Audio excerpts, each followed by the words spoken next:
Okay, well, we're very happy with the class that we were able to put together, and we think that it fills a lot of needs or areas of concern on this football team. A lot of people worked very hard on putting this class together and making it the success that it was, and you know, it all starts at the top with Dan Guerrero, and the support that he's given this football program in this last year has been outstanding. It's allowed us to do a lot of things that hopefully down the road will prove to help us be successful. There's two other people, that Katrina Long and Bobby Field from the third floor, that also did a tremendous amount of work to help us. But you know, it goes beyond the football staff. Obviously, when you go out and recruit, you know, those are the frontline guys. Those are the guys that are out there beating the bushes and in the homes. But there's so many other people on this campus that have so much to do with the success that we had today. Obviously, our academic support, our compliance, our equipment people, and everybody else in this building, that our travel people. You know, I could go on, and everybody has a hand in the success that you have. Also, our players. You know, our players are great ambassadors for this university and this football program. And we bring kids on campus and pair them up with our student athletes. Our student athletes do a great job of presenting to them what UCLA is. And then I think that you can never underestimate the value of this student body here. You know, these kids come onto campus as recruits, and they spend 48 hours here, and they walk around this campus and they see a bunch of very successful young men and young women, very motivated young men and young women, typically with a smile on their face and a skip in their step, and just being around our student body, I think, is a real lure when we go out and recruit. You know, these kids have a tremendous time on this campus. So a lot of work went into this class, and it was done by a lot of people, and we're excited about it. If you have questions, please raise your hand and wait for the microphone to come to you before we Jeff, you said fill a lot of needs. What were the basic needs you got out of this class? Well, our areas of concern were the offensive line, and I thought we did, you know, what appears to be a good job of addressing those concerns. The secondary is an area where we felt we needed to add some depth. We feel like we've done a decent job at this point. Linebacker is another area where we felt like we needed to add some quality pieces, and defensive line, and then punter as well. You know, when you lose a guy like Jeff Locke, somebody's got to go out there and try to duplicate the success that he had here, although that'll be very hard to do. Can you talk about just the benefit of added resources, like having a private jet and that sort of thing, to kind of help you with the recruiting process?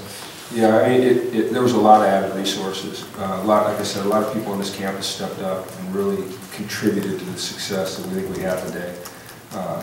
You know, just the nature of recruiting today, it's so competitive. It's incredibly competitive, and it's become a national game for us. It's not just about recruiting California kids. Certainly, we're always going to start with homegrown talent. You know, we want California kids to play football in California. We want Southern California kids to stay in Southern California and play football in front of their friends and family.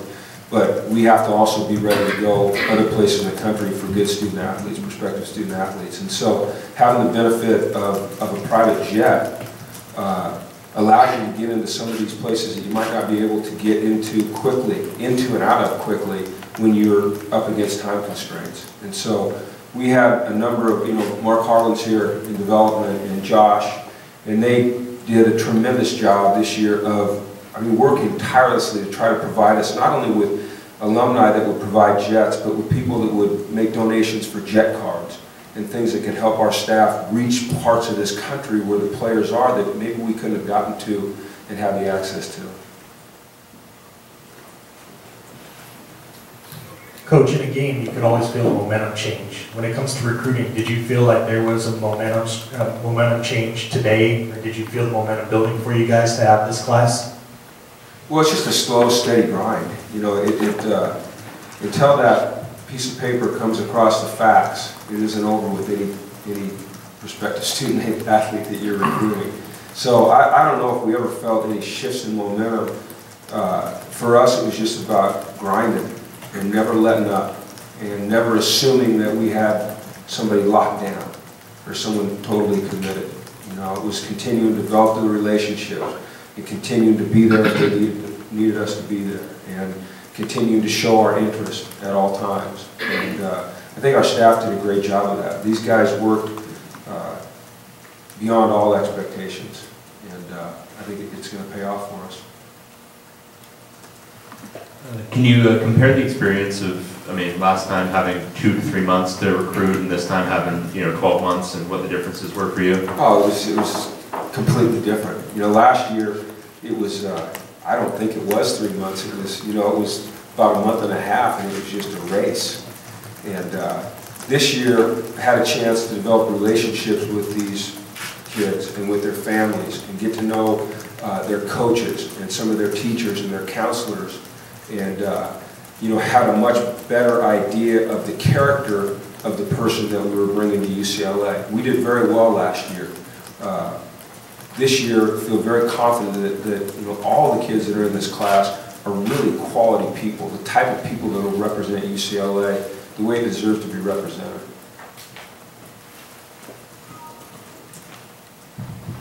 With Messington, he's been on campus for since January 1st, right? No, somewhat. He's been on campus since January 7th. Okay, and are you allowing him to do track? I know we talked about that. No. Okay, so can you explain what his rehab schedule is for his ACL? No, because I've not been in his rehabs. Okay. I've been on the road recruiting. Do you think he'll be back for spring?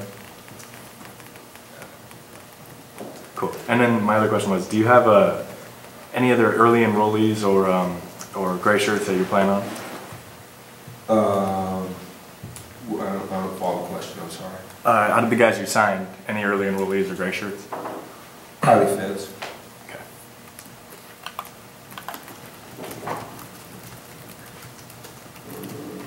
Coach, can you talk about the quarterback from Florida, Wooler, and what he's going to bring to your program, and the competition that's going to provide at that position for the years to come?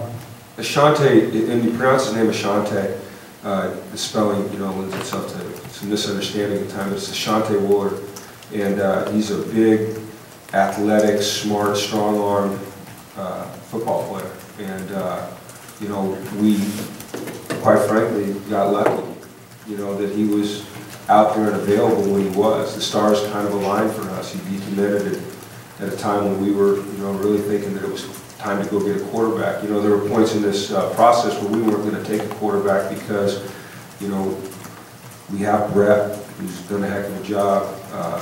We've got Jerry Neuheisen, who thinks is a very good quarterback. Devin Fuller's a guy we recruited to be a quarterback here. TJ Millward is a quarterback. So we're bottom heavy. We have a lot of young guys, and we wanted to space it out a little bit. When Ashante was there and expressed interest in UCLA, and we did the research on him that we did, it just seemed like a perfect fit for our offense. And we expect him to come in here and compete with those other guys and try to push everybody to be better. Can you talk maybe generally about this class's ability to impact immediately, and maybe some specific guys that you expect to do so? Well, I don't know. Last year a lot of guys came in and played pretty quickly. And, for us it's about trying to create competition at every single position. And I think that allows your football team to grow very quickly. I don't know who's going to come in and have an impact early. I don't necessarily want to put any restrictions on anybody, and I don't want to put any expectations on anybody other than say we expect all of these guys to come in great shape, with a great attitude, ready to work hard and compete to be the best they can be. And if they prove to be someone that can go on the field and help us win football games and do the things that we ask them to do the way they're supposed to be done and represent this university the way it's supposed to be represented, then we'll find a way to get them on the field.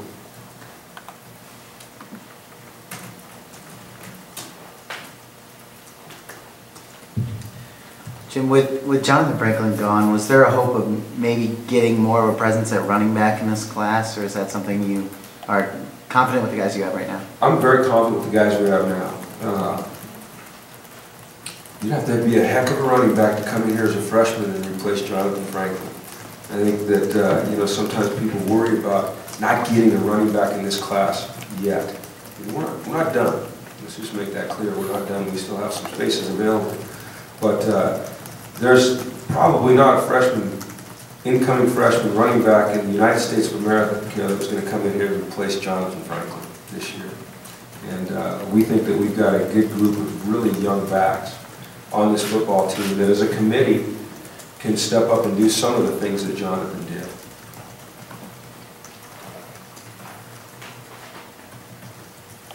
What stands out about Sean Covington at punter, and are there any similarities you've noticed in terms of how he compares to Jeff?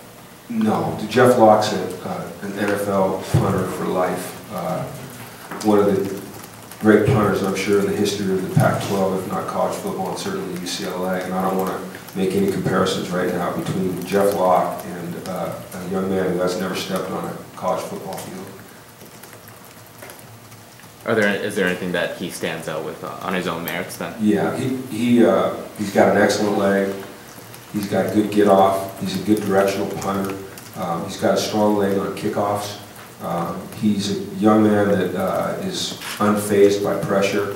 There were some times in All-Star games he was backed up and had to one-step it out of the end zone and bang a 65-yarder. You know, he's not going to be affected by, I don't believe, the environments that we put him in here in the Pac-12. I think he'll just go out and respond pretty steady.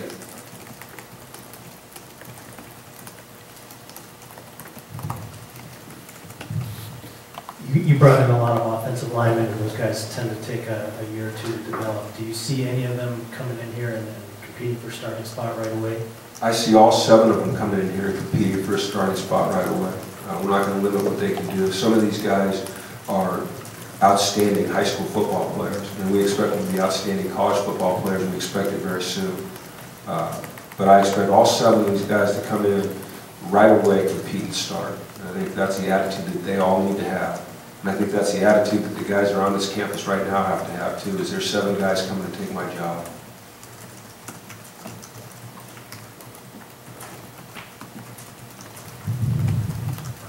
Any other questions? You guys went head-to-head with USC on quite a few recruits and did pretty well. Is that, given that, does it mean anything given how much of a powerhouse they've kind of been in recruiting for the last few years, last decade, that you guys did so well head-to-head with them? I don't even know who we went head-to-head with them. We don't really pay attention necessarily to who we're recruiting against. You know, and I know this sounds cliche, but it's really about us recruiting players that we think can help us be the football team we want to be. And certainly we're aware of the competition, but we don't worry about the competition. It's about presenting UCLA and what we're all about, and hoping we can build a relationship that's mutual and attract these guys to this great school. Coach, with the departure of Marcus Turios to Washington, can you talk about the impact that Taylor Mazzone had stepping up into that role? Taylor made an immediate impact. He, within about an hour of him being named the tight ends coach, he'd secured a commitment from Thomas Duarte, one of the best tight ends in America, and you know, it was pretty impressive. You know, I said, "Hey Taylor, you're the new tight ends coach. Can you call Thomas?" And about an hour later, he called back and said, "Thomas just committed." Okay, I said, "Way to go this another one." You know, and he was key in the recruiting of Asante Mora as well. Anyone else? Thanks, Coach. Thank you.